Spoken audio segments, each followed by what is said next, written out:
Ang pera mahalaga. Sanggalang, panagot sa mga bagay-bagay na kailangan sa buhay. Pero pagka inibig mo ang pera, ginawa mo ng parang Diyos ang pera, masama na yon. Sa isjis ng unang Timoteo.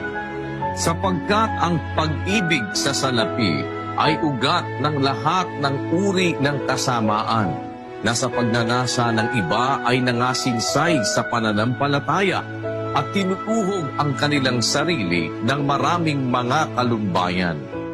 Maliwanag ang sabi ng salita ng Diyos.